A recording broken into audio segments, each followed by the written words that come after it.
So I just found out that my comments were actually off for like a period of time. I don't know why. So if you're watching this, just comment what was your longest relationship ever, or if you've never been in one, just comment zero, and I'll see it. Hello guys, and if you're coming back from the previous video, welcome back. And if you're not, what are you doing, bro? Go check out the previous video. And in this episode, we're going to talk about relationships and mostly my relationships, but we're still going to talk about relationships. So basically, what are relationships and how do we address having relationships and things along those lines? Then we're also going to talk about how deep relationships go, the connections between each individuals in the relationship, and how we can make sense out of what relationships are. So so basically relationships are like connections between people. So basically me and this person are connected, and some people know how to keep that connection going for a very long period of time, 10 years, 15 years, 16, while some of us this relationship or connection dies like after 3 weeks. So why is it that this relationship with this person goes all the way till 10 years, 15 years, and the other person just cuts like 2 weeks or one day into it? So it's really hectic because sometimes you think, oh, I'm really good at keeping relationships. Sometimes I think I'm good at keeping relationships, but then the next thing you know, 2 weeks in, relationship is gone. But like for some reason, some other people, the relationship lasts all the way to like a year, even if you don't want it to, but it does because you guys are connected. So what are these relationships basically? So if you ask me, yeah, if you ask me, like most of the times when we talk about things like this, we talk about common interests, we talk about things that you and the other person share, we talk about hobbies, we talk about things that you guys have alike, and basically things that you guys share, same hobbies, same this. But sometimes that's not necessarily the case to be in relationships, because you can meet somebody who watches anime, who likes the movie you like, who hates the same food you hate, who loves the same food you hate, but yet you guys don't have that connection that makes it a meaningful relationship. So what exactly makes it exactly what it is? Well, in my perspective of relationships are basically connections you want. So basically, I'm interested in this person, or I'm interested in this person, and I want to have a relationship with them. So in that sense, okay, I want to know this person. And if the other person doesn't want to know you, then I don't think the relationship is going to end up being meaningful, because both parties need to want to know each other for that connection to exist in the first place. So maybe next time you're thinking, oh, why didn't it work out for 3 days? That probably means one of you stopped wanting to know the other person. I was like, I've had enough, or I've seen everything I need to see from this person. So that's a factor in relationship that not really everybody talks about. The fact that both parties have to want it. And then sometimes just because the other party doesn't want doesn't mean you can give up. Sometimes you end up forcing people to want things they don't want. Talking to your parents about getting a new phone. They want to get you a new phone, but you need a new phone. So you talk to them till you pressure them into getting you the new phone. Not because they wanted to get it to you, but because you pressured them. Relationships also work that way. You can pressure the other party to also give you what you want. Just for reference, I'm not really a key master in relationships because I also let relationships die, but I like to try to see why this relationship is this way. Sometimes, for example, you can talk to the same person, have a completely different vibe, enjoy it. It's like you guys are building that bridge, but then the next second, this person is distant. It's like they don't know you, and that bridge is no longer there. So you're like, okay, what's happening here? Is it the connection or is it mutual? And sometimes you even bring about things that you guys have common, like common interest, but it still doesn't bring back that vibe. So sometimes you have to question, what kind of relationships are this, and how do I get out of this? Or are we friends? Are we friends? What are we situations? Well, the easiest way is to ask, what are we? Because obviously, as a person, we like to identify or clarify what kind of relationships we have with the other person. Because if you ask me, am I your friend? I'll tell you yes or no. That way, we both have an understanding of where we are in in this relationship. So it's clear to ask, or sometimes you can just tell. Sometimes you can tell this person isn't giving you the vibe you wanted. For example, I had this friend once that we used to talk to constantly for about 2, 3 years now, and each time there was no late replies, no. 3 days delivered, or all these things. Basically, we all usually texted each other at the time in which both were free. So it was really easy. So I text you, reply, I text you, reply, I text you, reply. But 1 year, the third year or fourth year, she stopped. She started leaving me undelivered for 3 days, 2 days. She started giving half-assed replies like, I'll be like, how you doing? She'll be like, good. I'll be like, those half-assed replies is a sign to tell you that, oh, the connection has probably expired, because one party is clearly taken away and the other party is the only person still sending signals. So obviously at this point you realize that, oh, relationship is dead, or this is not where you're meant to be. So you don't necessarily have to take the blame to yourself. It could also be something is happening in person B's life, and person B just isn't ready for person A's energy or signal or the vibes he's giving.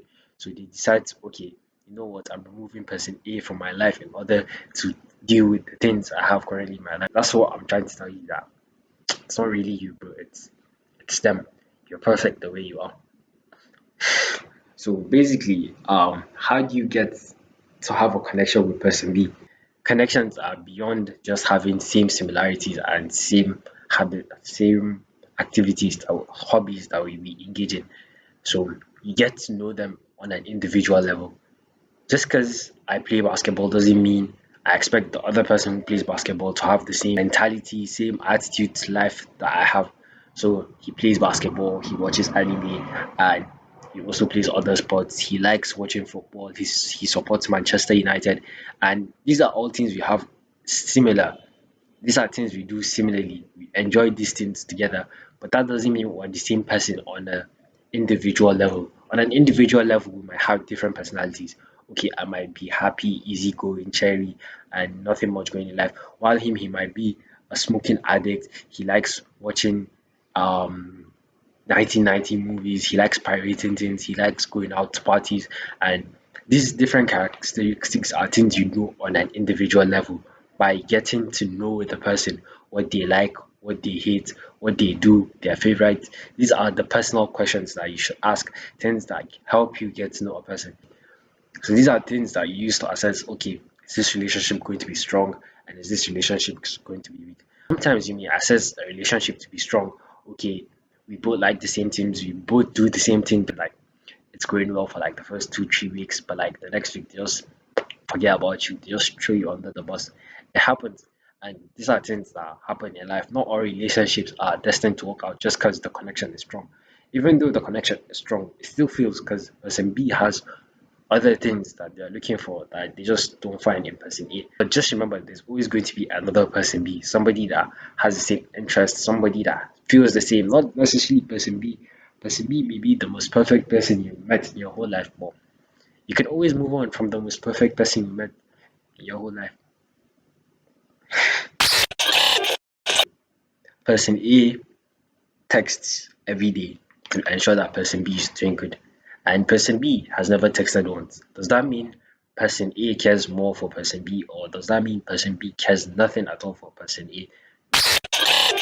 No. And yes, that's why sometimes you need to do something. Sometimes people don't have a mutual relationship with each other. Sometimes you feel that person A is doing 80% of it while person B is doing like about 5% effort in the relationship. So that's why you feel like there's an imbalance. You feel like you're doing more while they're doing less. It's not putting in the same effort as you are in the relationship, which happens because not all relationships are 50-50. Some relationships are 60-40. Some relationships are 20-80. So you have to know what kind of relationship you're in and the kind of relationship you want. You can talk about it and say, okay, I as person A has been putting 80% while you as person B has been putting 20%, and try to work it out. If it still maintains the same, then why are you still in the bloody relationship, bro? Unless you really enjoy the 80-20, which is okay. Yeah. So that's how like relationships are. They're just connections basically. And sometimes we have weak and strong connections. The strong ones don't necessarily mean they are going to last, but just means these are more of the relationships that you feel strongly attached to. While the weak ones are the ones that okay, maybe you guys have so minimum in common, maybe different lifestyles, or basically you guys have things similarly, but there's no connection and the connection is weak. It's like having data in Airtel and the signal is ass. So just because okay you have data doesn't mean you're going to be able to browse consistently because the network is shit. So you know the network is weak here, so it's basically that way. So in a sense, it's like okay, you have data in your Airtel or MTN, and the network is good. That's why you know okay, this relationship is good. But when the network is ass, you know that okay, it's weak. Flexibility is also an important aspect of relationship. How flexible can this relationship be? Is it a relationship that only works when you guys are face to face, or is it only a relationship that works when both of you are online? It's like that one reel that says, "Oh, me seeing the girl I texted all night in school, and just to pass each other," because it's not the same. This relationship is different compared to face to face. So it depends on how versatile and how these relationships can work out. So, for example, another example again is listen. Another example again is talking to somebody IRL, then them being a different person online. Because sometimes it's the way you talk. Sometimes the text different, their tone is different, and they're not the same. So it also matters there. Obviously, no matter how you live life, you always want to have a meaningful connection with people, not just your parents, if you still have your parents, but not just your parents or your siblings or the people around you. You want to be able to communicate efficiently. You want to build strong relationship with others. You want to have more good relationships and more easygoing. So that's why people tend to want to be social creatures because they want to communicate efficiently. Because nobody wants to be alone, or maybe there are people that want to be alone, but not everybody in that sense wants to be alone. So we try to create relationships that are good, that last long for a period of time, and are exactly what we want. People judge, and before you already say hi, hey, there's already a status quo. Status matters, your how you speak matters, your phrasing matters, because before you walk up to somebody, they've already judged. Okay, is this guy my type, or is this guy cool? Does he have obsessed? Like all these things already happen before you initiate the first conversation with somebody. That basically. So the thing is that relationships don't happen before after you say hi, hello. It happens even before the very first conversation you had. So barriers already exist before you even say hi. So it's now the responsibility of the person A to show more interest to break. Like I mentioned earlier, you can force your way into not force per se, but you can pressure or push into getting the relationship you want. That's why we make an effort to dress nice, look nice, and speak fluently. Clear these barriers before the conversation ever happens, basically. So you're judged even before the initial stage. And that's why sometimes people never leave a particular period in time. Let's say you're trying to talk to a high class person, maybe a high class person, and you're low class, and maybe they've already judged you to be a low class. So no matter what you say, how clever you articulate it, no matter which way you say it, you're always going to sound like some bum that's a second class person.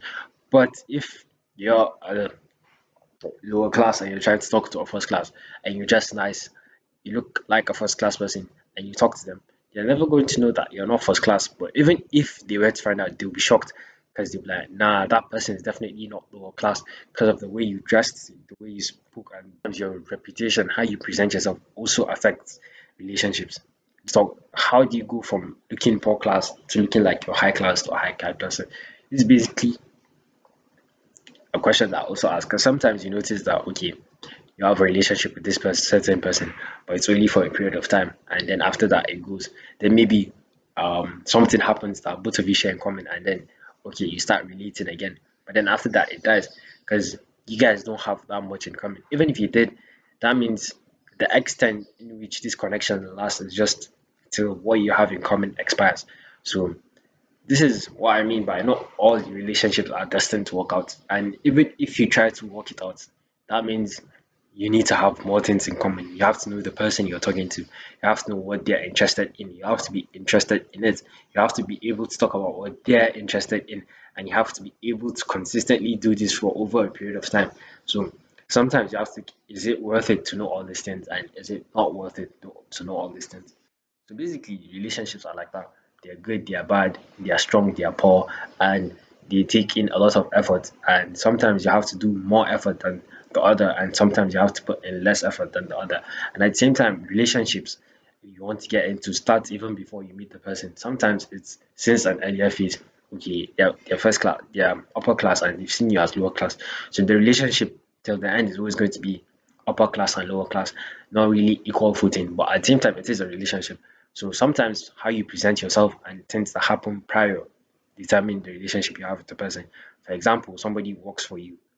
Um, I'm going to have a working relationship, which means I pay you and you work for me. So no matter how good you guys relate or how the conversations go to, there's always going to be that superior and junior mentality because he's always going to treat you as a superior and you're always going to treat him as a junior, despite having these close friendships. So these relationships have different ways of going to, and yeah, basically relationships are complicated like that. So don't get your head stuck in relationship matters. If it ends, it ends. A new one is coming. If you're having a drought, that probably means you're not really frequently out there. Because bro, there's no way they're gonna tell me that.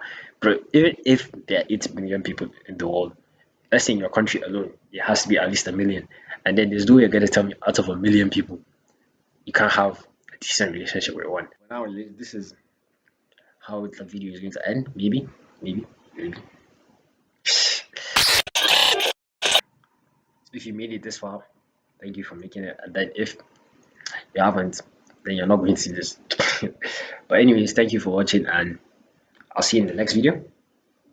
Feel like, oh, you're the one putting in 100% of your effort, while person B puts 6% of your effort. Efforts, what efforts? God.